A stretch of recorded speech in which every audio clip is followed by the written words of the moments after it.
Welcome back to the Chad Hasty Show on News Talk 95.1 FM and 790 AM.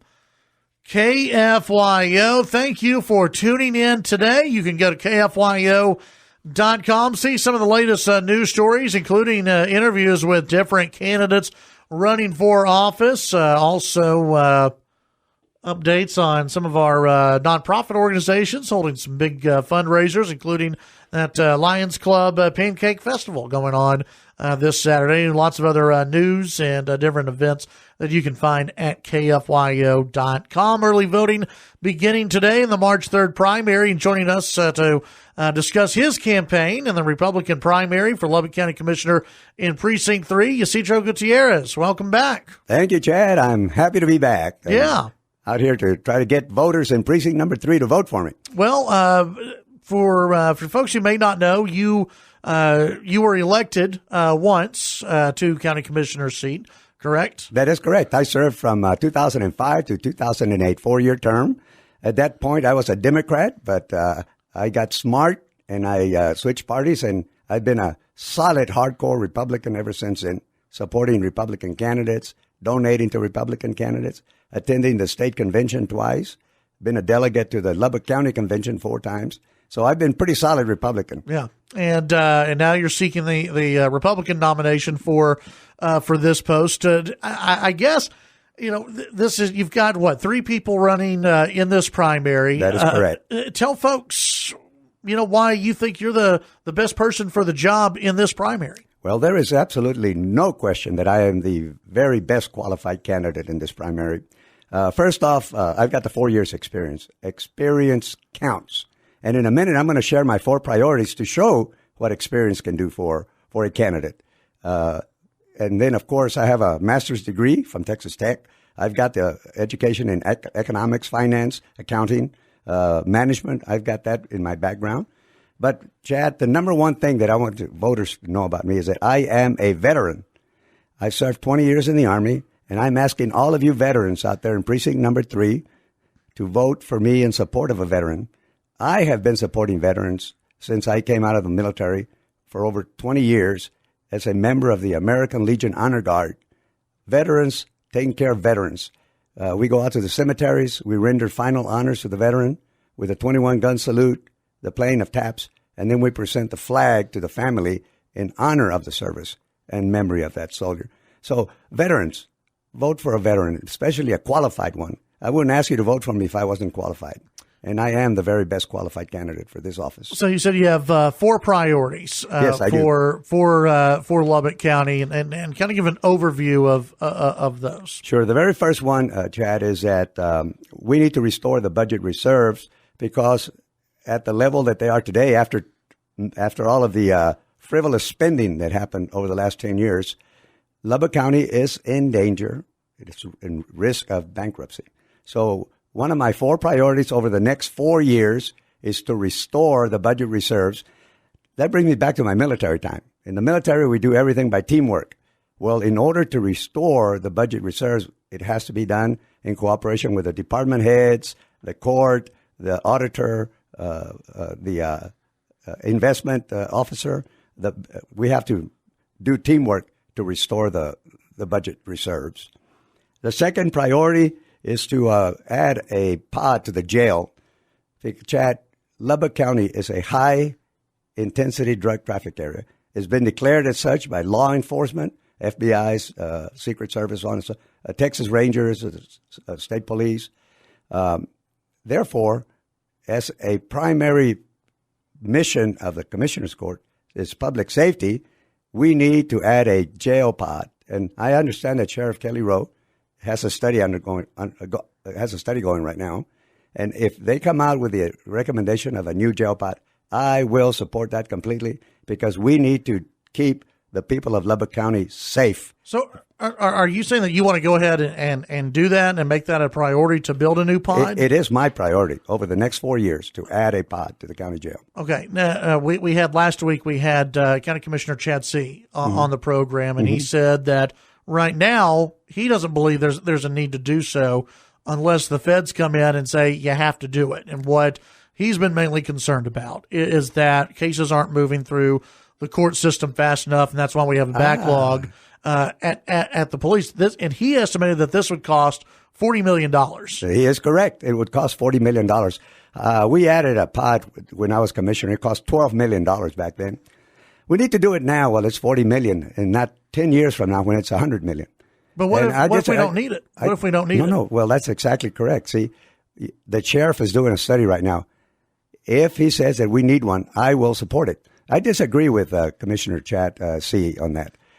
Look, the primary duty of a commissioner's court is to keep the people safe. Lubbock has been declared by law enforcement as a high-intensity drug area.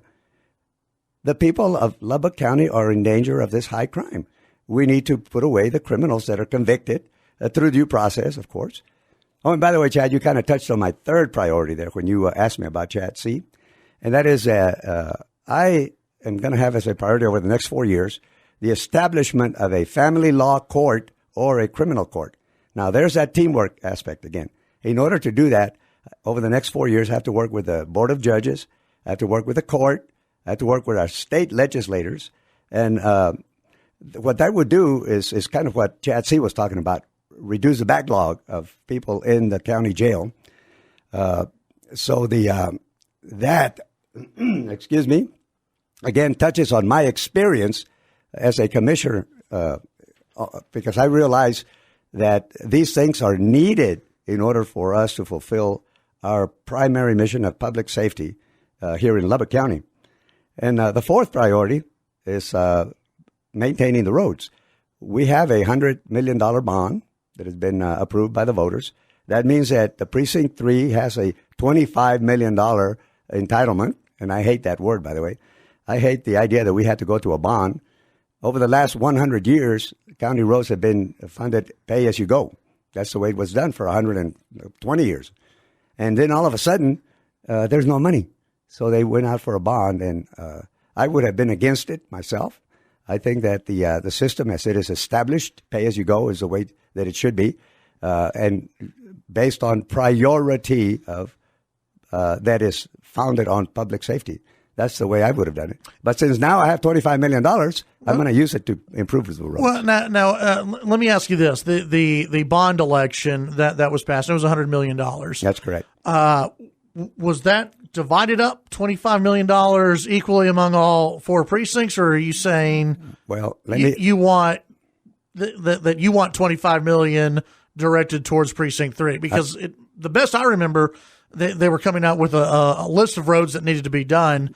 I don't know how many of those were in Precinct 3. Maybe you do, but I didn't think they were divided $25 million equally. You are correct, Chad. That is you're 100% correct, and that's the problem. Everything that is going to be done for Precinct 3, I will have to fight for it, and I will. Now, the law is on my side. The law says that funds should be allocated equally amongst the precincts, and so I will fight very, very hard to make sure that Precinct number 3 gets its fair share, and that's the way it is. You have to fight for what you're going to get for your precinct. Now, I also believe that everything that's good for the precinct is good for the county. Mm-hmm. And I'm not only commissioner for Precinct 3, but commissioner for Lubbock County. So I will fight to make sure that we get our $25 million according to the law. Have another question for you. I want to go back to the pod yes. that you were talking about. Let's say Sheriff Rowe comes back with from that study and says, Commissioner Ysidro Gutierrez, we don't need another pod. What do you say at that point? Do you say, no, we need to go ahead and build it, or? No, I would never do that, because I do believe that the sheriff is a person who is the authority and the expert on it. Okay. Sheriff Kelly Rowe is very competent. So if he says we don't need a pod, you're fine. Then we don't need one. But okay. I'm going to tell you something, Chad, and all the listeners out there. Lubbock, Texas is a high-intensity drug traffic area, according to FBI, Secret Service, State Police, Highway Patrol, Texas Rangers. All of them say it is. We need to keep the public safe. Do we need more boots on the ground? Do we need more officers? I don't think that more officers are going to be needed except for the pod, because of there hasn't been any indication from anybody in law enforcement saying we need more officers. Chad, I'm going to rely on the sheriff. If he tells me we need more officers, I will support him. If he says we don't, we don't. Yeah. What's your view on the Expo Center? How do you think that's going right now? Well, my problem with the Expo Center is that there was no transparency in the process from the very beginning, and apparently to this very day, there's a lot of information that we don't have. Like, if somebody comes to me as a commissioner and says, I want you to do this, I'm going to ask them, give me the who, what, where, when, why, and how, and then tell me how it's going to benefit the county. And if they cannot answer those questions for me, I will not vote for it. Therefore, I would not have voted for the Expo Center because we didn't have the information to make a solid fiduciary decision, and it went ahead. So now it seems to be moving ahead, but there are still many unanswered questions. And as a commissioner, I won't vote for something unless I have full information and I understand that it's going to be for the benefit of the entire county. Then I will vote for it. If not, I would not vote for it. Let's say you're county commissioner right now, okay, and the Expo Center board comes to you and says, "Hey, we're ready to break ground. We're ready to get dirt moving." Do you want to see money in the bank before they do that, or are you okay with just pledges of money? Chad, I would never take a pledge for money. We have seen that in Lubbock over and over again. How about the Baseball Hall of Fame and other things? You have to show me the money. Show me the money, and I would vote for it. If you do not show me the money, then I would have to say, come back tomorrow.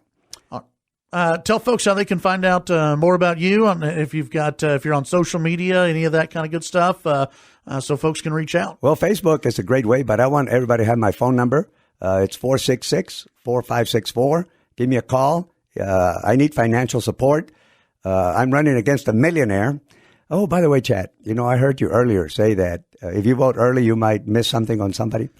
Well, it turns out that one of my opponents, Victor Flores, has been accused by a Democrat that he is not a resident of the precinct. And if the Democrat who is making the accusation is correct, then that means that Victor Flores is not an eligible candidate for the seat of commissioner. So that's quite interesting. So if you vote early, you might vote for somebody whose information will come Do you out think he's a resident in the district, or has your campaign looked into it? Well, I'm not the one who brought up the issue. It was bringing it up now, though. Yeah. Do you think he's based on my understanding of the law? Victor is not a resident of precinct number 3. That's based on my personal understanding of the law. Okay. So therefore, if you vote for Victor and he wins the nomination, the Democrats are going to tie up that nomination in the courts for a long time, probably, because that's the way it's been handled around the state of Texas historically when something like that happens. Ysidro, thanks for stopping by today. Thank you, Chad. I appreciate you. Absolutely.